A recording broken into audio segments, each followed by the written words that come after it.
আসসালামু আলাইকুম। প্রিয় দর্শক, অন্য মঞ্চের আলাপচারিতায় আপনাদের সকলকে আমন্ত্রণ জানাচ্ছি। এবার প্রতিরক্ষা মন্ত্রী রাজনাথ সিং ইউনূসকে হুঙ্কার দিয়েই দিলেন। এই প্রসঙ্গটা নিয়ে আপনাদের সামনে এই মুহূর্তে কথা বলবো।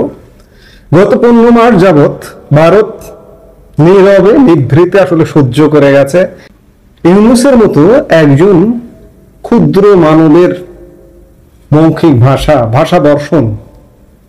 ডক্টর ইউনূস বাংলাদেশের রাষ্ট্র ক্ষমতায় আসার আগেই, শপথ নেওয়ার আগেই, যখন তিনি শপথ নিতে আসবেন তখনই ভারতকে নিয়ে হুঙ্কার ছেড়েছিলেন।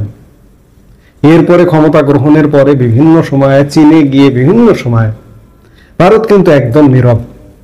ভারত একটা টু শব্দ করেনি, চুপচাপ নীরবে সহ্য করে গেছে আর পর্যবেক্ষণ করেছে, গোয়েন্দা তথ্য নিয়েছে যে বাংলাদেশ কি করছে এবং সেই সাথে বাংলাদেশের সাথে কারা কারা জুটেছে, পাকিস্তান, তুরস্ক আর কারা, মার্কিন যুক্তরাষ্ট্র।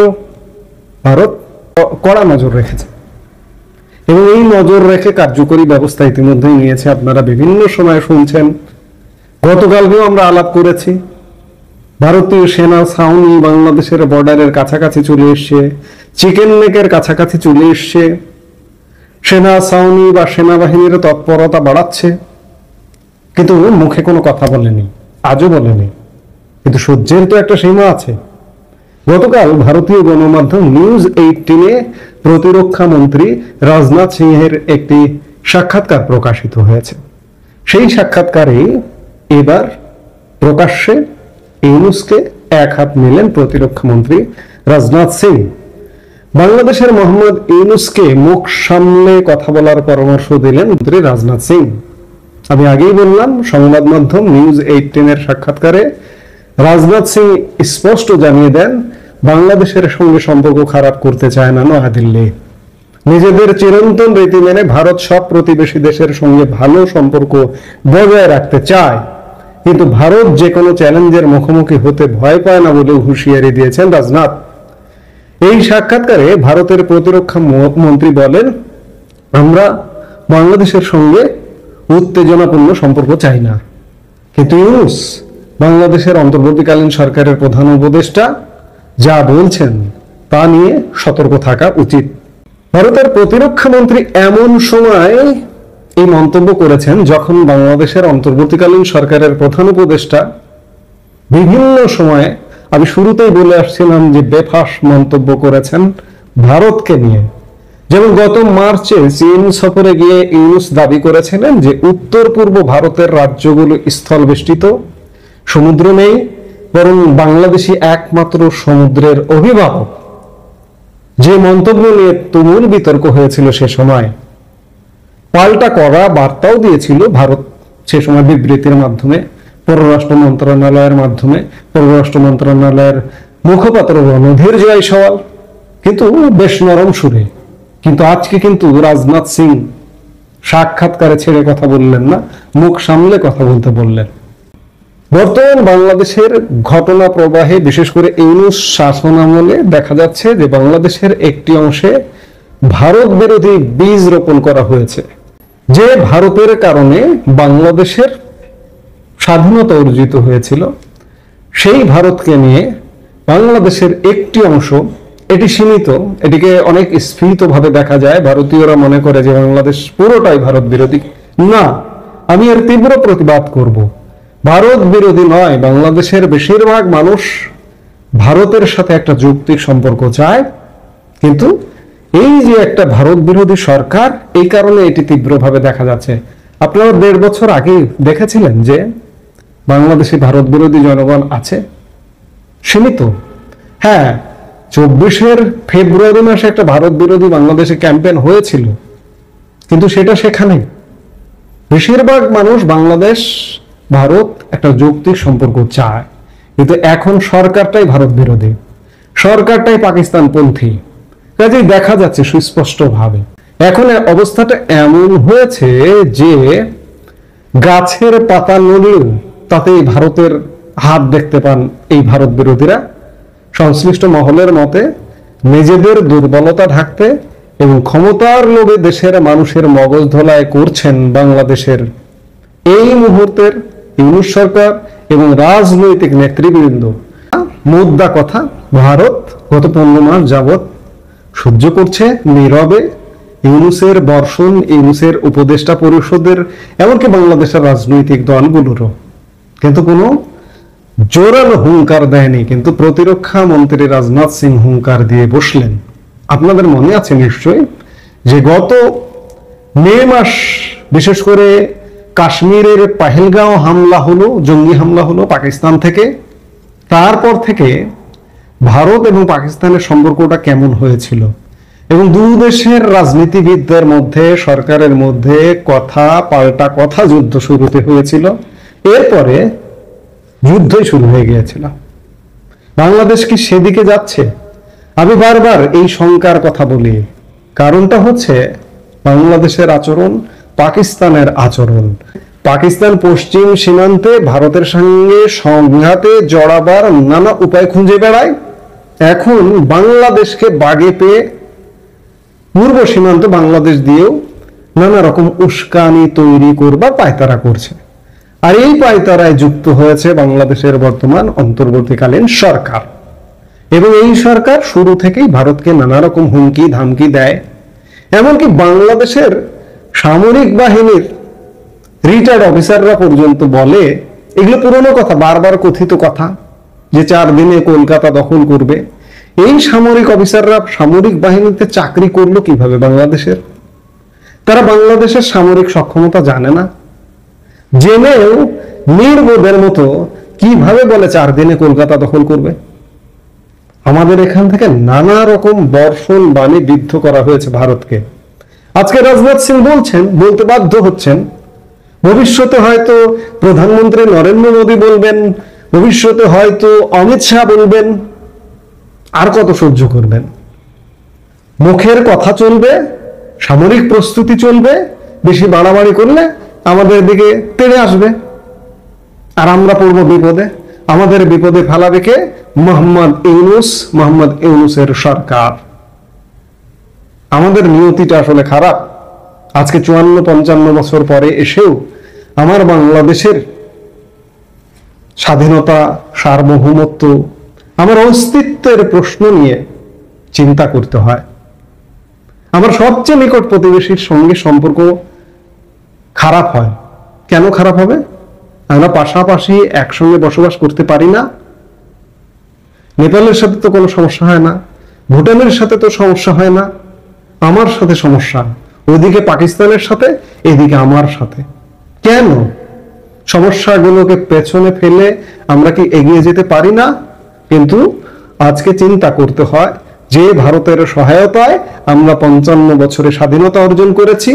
আজকে বারবার চিন্তা করতে হচ্ছে এই নতুন বাংলাদেশে, নয়া বাংলাদেশে, যে ভারত কখন না আমাকে আক্রমণ করে। আতঙ্কে আতঙ্কিত থাকতে হয়। এই পরিস্থিতির জন্য দায়ী বর্তমান ইউনূস সরকার। আমরা মুক্তি চাই, এই সরকার থেকে মুক্তি চাই। আমরাই তো এই সরকারকে মেনে নিতে পারছি না বাংলাদেশের জনগণ হিসেবে। ভারত কিভাবে মেনে নেয়? মেনে নেবে না বলে ইউনূসের প্রতি হুঙ্কার দিয়ে ছাড়লো রাজনাথ সিং। ভবিষ্যতে হয়তো আরো হুঙ্কার আসছে। 2024 সালের 23 অক্টোবর শেখ হাসিনার সরকারের পতনের মাত্র 2 মাস হতে চলছিল। তখন যুক্তরাষ্ট্রের প্রভাবশালী টাইম ম্যাগাজিন ওই দিন শেখ হাসিনাকে নিয়ে প্রকাশ করে বিশেষ এক কভার স্টোরি, যার শিরোনাম ছিল how Bangladesh ousted leader Sheikh Hasina could stage an unlikely comeback.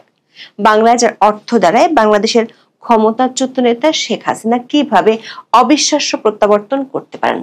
Time ম্যাগাজিনের সে সময়ের নিবন্ধটি সেভাবে দৃষ্টি কাড়েনি বাংলাদেশে, কারণ জুলাই আন্দোলনে শেখ হাসিনা সরকারের পতনের 2 মাস তখনও পার হয়নি।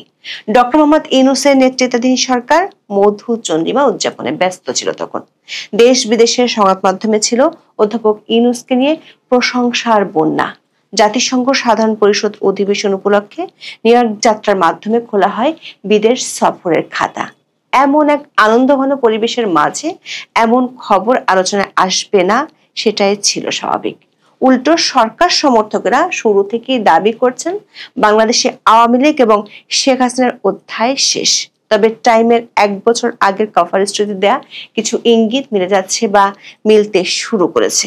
আকস্মিকভাবে বিশ্ব মিডিয়ায় একের পর এক প্রকাশ হচ্ছে শেখ হাসিনার সাক্ষাৎকার, তাকে নিয়ে আবার হচ্ছে কভার স্টোরিও। বিবিসি বাংলা ইঙ্গিত হলো শুধু প্রিন্টেড সাক্ষাৎকার নয়, বাংলাদেশের ফেব্রুয়ারি নির্বাচনের আগে ভিডিও সাক্ষাৎকার প্রচার হলে অবাক হওয়ার কিছুই থাকবে না।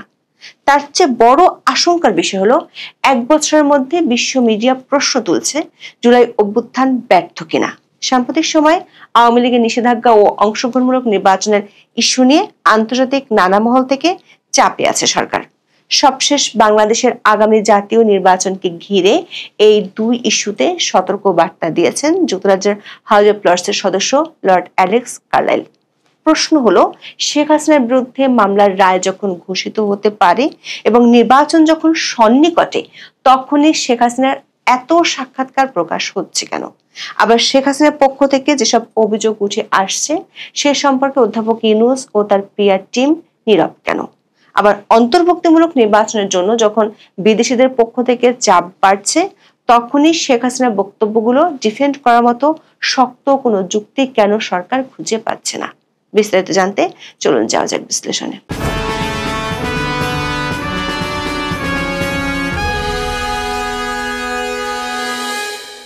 অন্তর্বর্তী সরকার ক্ষমতা নেওয়ার পর থেকে তার মিত্ররা দাবি করছেন বাংলাদেশের শেখ হাসিনা এবং আওয়ামী লীগের অধ্যায় শেষ। তবে প্রায় 15 মাসে সরকার এবং তাদের সমর্থকদের আওয়ামী লীগকে নিয়ে সবচেয়ে বেশি ব্যস্ত দেখা গেছে। দলটির কার্যক্রম নিষিদ্ধ করা হয়েছে এবং তারা নির্বাচনে অংশ নিতে পারবে না বলে জানানো হয়েছে। আন্তর্জাতিক অপরাধ আদালতে চলছে শেখ হাসিনা সহ দলের শীর্ষ নেতাদের বিচার। সারা দেশে নেতা কর্মীদের বিরুদ্ধে হয়েছে হাজার হাজার মামলা। তবে এরই মাঝে ধীরে ধীরে আওয়ামী লীগের সক্রিয়তা বাড়ছে। ঢাকা সহ সারা দেশে চলছে ঝটিকা মিছিল। পুলিশের শীর্ষ পর্যায় থেকেও স্বীকার করা হয়েছে আওয়ামী লীগের মতো একটি বিশাল দলকে নির্মূল করা সম্ভব নয়। অন্যদিকে আওয়ামী লীগের সক্রিয়তার বিপরীতে সরকারের মিত্রদের মধ্যে এখন বিভাজন বেশ স্পষ্ট হয়ে উঠেছে। বিশেষ করে জুলাই সনদের নাটকের ঘনঘটায় প্রধান দলগুলোর মধ্যে মুখ দেখাদেখি বন্ধ হওয়ার পথে।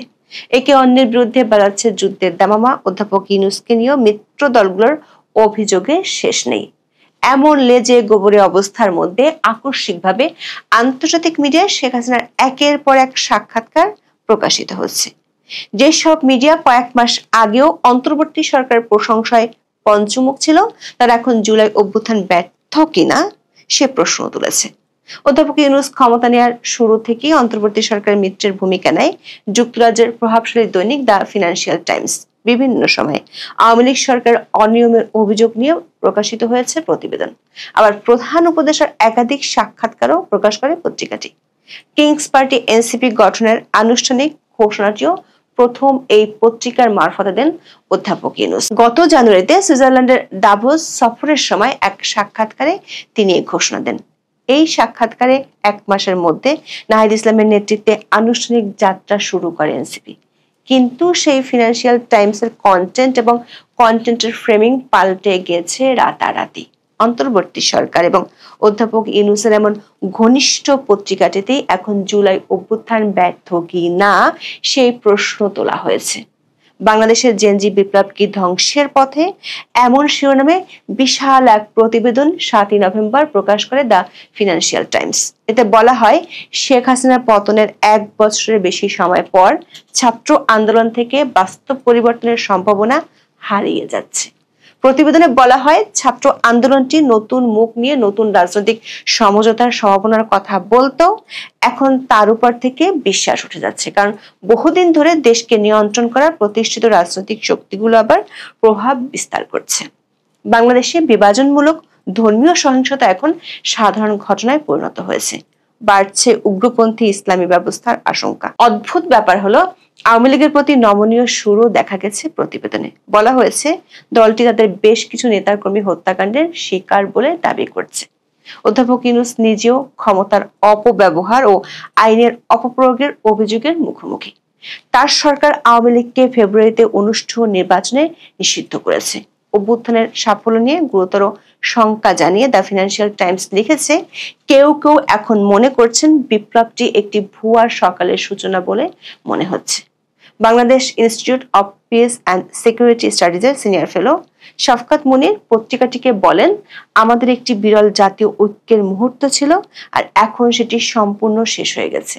আমরা পুরোপুরি বিভক্ত, একে অন্যের সঙ্গে লড়াই করছি। প্রতিবেদনে অভ্যুত্থানের শক্তির প্রতিশোধ পাওয়ার মনোভাব নিয়েও প্রশ্ন তোলা হয়।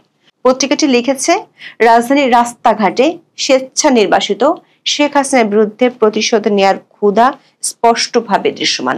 ব্যানারে দেখা যায় সাবেক শাসকের ছবি, গলায় ফাঁসির দড়ি। দর্শক, এমন এক দৃশ্য 7 নভেম্বর বিএনপির বিপ্লব ও সংহতি দিবসের কর্মসূচিতেও দেখা গেছে। এতে জেলের ভেতরে শেখ হাসিনা সহ আওয়ামী লীগ নেতা কর্মীদের রাখা বিকৃত প্রতিকৃতি নিয়ে সমালোচনা চলছে সোশ্যাল মিডিয়ায়। ফিনান্সিয়াল টাইমসের প্রতিবেদনটিতে একতরফা নির্বাচনের বিরুদ্ধে শেখ হাসিনার বক্তব্য তুলে ধরা হয়। অন্যদিকে মানবাধিকার সংস্থাগুলোর বরাত দিয়ে বলা হয়, রাজনৈতিক বিরোধীদের আইনি অধিকার দমনে অন্তর্বর্তী সরকার সীমা ছাড়িয়ে গেছে। কিছুদিন আগেও অন্তর্বর্তী সরকারের সোচ্চার সমর্থক হিসেবে পরিচিত ছিল দ্য ফিনান্সিয়াল টাইমস, অথচ প্রতিবেদনের শেষে তারা তুলে ধরেছে চূড়ান্ত হতাশা। পত্রিকাটি লিখেছে, অন্তর্বর্তী সরকার প্রধানের আবাসস্থল যমুনার হলঘরগুলোতে গর্বের অনুভূতি থাকলেও দেশের সামনে এখন টান টান নির্বাচনী উত্তাপ। এর চাপ, ক্লান্তি ও হতাশায় ইউনূস ও তার দলের মন ভারী। তার ঘনিষ্ঠ এক উপদেষ্টা বলেন, আমি শুধু আশা করি ইতিহাস অধ্যাপক ইউনূসের প্রতি সদয় হবে। দর্শক, গত কয়েক মাস ধরে অন্তর্বর্তী সরকারের ঘনিষ্ঠ হিসেবে পরিচিত আন্তর্জাতিক বিভিন্ন মিডিয়ায় একই ধরনের হতাশা লক্ষ্য করা যাচ্ছে। বিশেষ করে গত আগস্ট থেকেই দেখা যাচ্ছে হাওয়া বদল। অন্তর্বর্তী সরকারের বর্ষপূর্তি উপলক্ষে 10ই আগস্ট একটি বিশেষ প্রতিবেদন প্রকাশ করে BBC world. Jubilant since but bumpy road ahead in post Hasina Bangladesh শিরোনামের এই প্রতিবেদনের অর্থ উল্লাসমুখর দৃশ্য, তবে হাসিনা পরবর্তী বাংলাদেশে সামনের পথ কণ্টাকীর্ণ। এই প্রতিবেদনের পরতে পরতে ছিল 1 বছরের সরকারের ব্যর্থতার খতিয়ান। এমনকি সরকার এক সময়কার ঘনিষ্ঠরাও অভিযোগ করেন পরিস্থিতির উন্নতি হওয়ার বদলে আরো খারাপ হচ্ছে। বিবিসির প্রতিবেদনে বলা হয়, শেখ হাসিনা সরকারের পতন ও নতুন ভবিষ্যতের প্রতিশ্রুতির বার্ষিকী উদযাপন করতে এ সপ্তাহে হাজারো মানুষ ঢাকার কেন্দ্রস্থলে জড়ো হয়েছিলেন। মুষলধারে বৃষ্টির মধ্যে অন্তর্বর্তী সরকার প্রধান মোহাম্মদ ইউনূস, বিভিন্ন রাজনৈতিক দলের নেতা এবং কর্মীরা নতুন বাংলাদেশ করার পরিকল্পনা ঘোষণা করেন। কেউ কেউ একে দ্বিতীয় স্বাধীনতা হিসেবে আখ্যা দিচ্ছেন। তবে গত 12 মাসের চিত্র এই উল্লাসমুখর দৃশ্যের সঙ্গে পুরোপুরি মানানসই নয়। মানবাধিকার সংস্থাগুলো বলছে, এ সময় গণপিটুনিতে হত্যা, মব সন্ত্রাস, প্রতিশোধমূলক হামলা ও ধর্মীয় চরমপন্থার পুনরুত্থান ঘটেছে। এটি গণতন্ত্রের পথে যাত্রা বাধাগ্রস্ত করতে পারে। বিবিসির মতো আল জাজিরাও আগস্টে ইউনূস সরকারের ব্যর্থতার খতিয়ান তুলে ধরে বিশাল প্রতিবেদন প্রকাশ করেছে। শেখ হাসিনার পতনের বর্ষপূর্তিতে আশা ও অচলাবস্থার সন্ধিক্ষণে বাংলাদেশ শিরোনামের প্রতিবেদনে বলা হয়, বিক্ষোভকারীরা চেয়েছিলেন সত্যিকারের পরিবর্তন, অথচ রাজনৈতিক দলগুলো ক্ষমতার জন্য প্রতিযোগিতায় জড়িয়ে পড়া এবং সংস্কার অঙ্গীকার টলমল হয়ে পড়ায় তৈরি হয়েছে অস্থিতিশীলতার আশঙ্কা। এই আল জাজিরা এবং বিবিসি ওয়ার্ল্ডের কয়েক মাস আগেও সাবেক আওয়ামী লীগ সরকারের বিরুদ্ধে অভিযোগ ধারাবাহিকভাবে প্রচারিত হতে দেখা গেছে। ইউনূস সরকারের প্রতি তাদের প্রাণ খোলা সমর্থনের বিষয়টিও ছিল স্পষ্ট। তবে বছর প্রতি অন্তর্বর্তী সরকার নিয়ে চরম হতাশা শুরু হয়। এমন তালগোল পাকানো পরিস্থিতির আশঙ্কা ঠিক 1 বছর আগে জানিয়েছিল যুক্তরাষ্ট্রের প্রভাবশালী টাইম ম্যাগাজিন।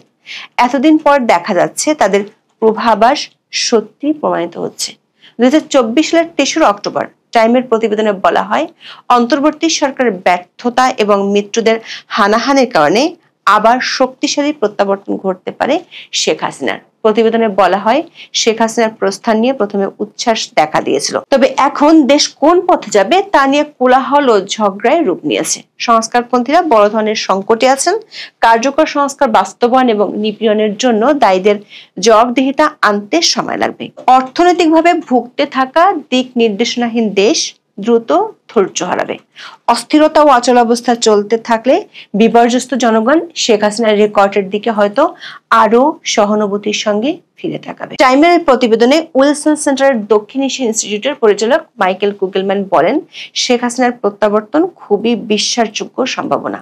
দক্ষিণ এশিয়ার পরিবার কেন্দ্রিক রাজনীতির ইতিহাসে দেখা যায় তারা যতই ভেঙে পড়ুক না কেন কখনোই পুরোপুরি খারিজ হয়ে যায় না।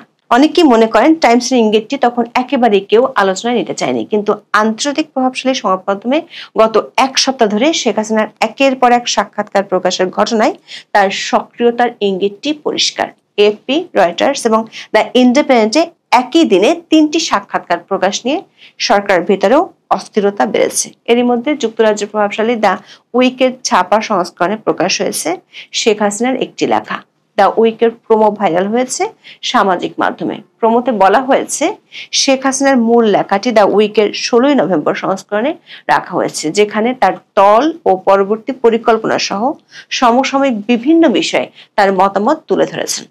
শেখ হাসিনার এই লেখার যে অংশটুকু দ্য উইক তুলে ধরেছে সেখানে বলা হয়েছে দেশ পরিচালনার হাল ইউনূসের হাতে নেই, তার হাতে কোনো নিয়ন্ত্রণ নেই, উগ্রপন্থীদের উত্থানের কথা বলা হয়েছে। দর্শক, সাম্প্রতিক সময়ে একই ধরনের অভিযোগ আন্তর্জাতিক গণমাধ্যম, বিশেষ করে সেসব গণমাধ্যমে উঠে এসেছে যেগুলো অধ্যাপক ইউনূসের প্রতি বন্ধুভাবাপন্ন ছিল। এর মধ্যে 7ই নভেম্বর ভারতের প্রভাবশালী দুটি দৈনিক হিন্দুস্তান টাইমস এবং দ্য নিউ ইন্ডিয়ান এক্সপ্রেসে আরো 2টি সাক্ষাৎকার বেরিয়েছে। মাত্র 2 দিন আগে বিবিসি বাংলার এক প্রতিবেদনে এমন ইঙ্গিত দেওয়া হয়েছিল। ওই প্রতিবেদনে বলা হয়েছিল শিগগিরই তার ভিডিও সাক্ষাৎকারও দেখা গেলে অবাক হওয়ার কিছুই থাকবে না। এই দুটো পত্রিকায় শেখ হাসিনা তার বিরুদ্ধে ওঠা অভিযোগগুলো, বিশেষ করে জুলাই আন্দোলনের শিক্ষার্থী হত্যা, আওয়ামী লীগের নিষেধাজ্ঞা, আগামী সংসদ নির্বাচন, এমনকি বিদেশি হস্তক্ষেপ নিয়েও কথা বলেছেন। তিনি নির্বাচনে অংশ নেয়ার ইচ্ছা, নিজের দলের কার্যক্রমে নিষেধাজ্ঞা দেওয়ার বৈধতা মোহাম্মদ ইউনূসের সরকারে রয়েছে কিনা তা নিয়েও তুলেছেন প্রশ্ন। শেখ হাসিনা আগের 3টি সাক্ষাৎকারের মতো দাবি করেছেন সরকার প্রধান হিসেবে জুলাই আন্দোলনের সময় নেতৃত্বের দায় তার উপর বর্তায়, তবে প্রাণহানির ঘটনা এড়ানোই ছিল তার উদ্দেশ্য। তিনি বলেছেন নিরাপত্তা বাহিনীকে সরাসরি আদেশ বা নির্দেশ দিয়েছেন এমন ধারণা ভুল। সৎ মনোভাব নিয়ে সব পদক্ষেপ নেওয়া হয়েছে। প্রাণহানি নিয়ে জাতিসংঘের প্রতিবেদনের উপর এক প্রশ্ন জবাবে শেখ হাসিনা বলেন অন্তর্বর্তী সরকার অপপ্রচার চালাতে জাতিসংঘের প্রতিবেদনকে প্রভাবিত করেছে। তিনি জাতিসংঘের রিপোর্টের তথ্যের সাথে সরকারি তথ্যের গড়মিলের কথা তুলে ধরেছেন। দ্য ইন্ডিয়ান এক্সপ্রেসকে দেওয়া সাক্ষাৎকারে নির্বাসিত আওয়ামী লীগ সভানেত্রী বলেছেন তার দল আন্তরিকভাবে চায় আসন্ন জাতীয় সংসদ নির্বাচনে অংশ নিতে, তবে তিনি অভিযোগ করেন বর্তমান অন্তর্বর্তীকালীন সরকার তাদের রাজনৈতিক কার্যক্রমে নিষেধাজ্ঞা দিয়ে রেখেছে। এই পদক্ষেপ গভীরভাবে অগণতান্ত্রিক এবং বাংলাদেশের সংবিধানের লঙ্ঘন। তবে ক্ষমতাচ্যুতিতে কোনো বিদেশি হস্তক্ষেপ ছিল কিনা এমন প্রশ্নের জবাবে শেখ হাসিনা কোনো মন্তব্য করেননি। দর্শক, শেখ হাসিনার ধারাবাহিক সাক্ষাৎকারের মধ্যে আন্তর্জাতিক বিভিন্ন সংস্থা ও গোষ্ঠী প্রশ্ন তুলছে আওয়ামী লীগের নিষেধাজ্ঞার বিষয়টি যৌক্তিক কিনা তা নিয়ে। সবশেষ গত 6 নভেম্বর বাংলাদেশের আগামী জাতীয় সংসদ নির্বাচনকে ঘিরে সতর্ক বার্তা দিয়েছেন যুক্তরাজ্য হাউস অব লর্ডসের সদস্য লর্ড অ্যালেক্স কার্নাইল।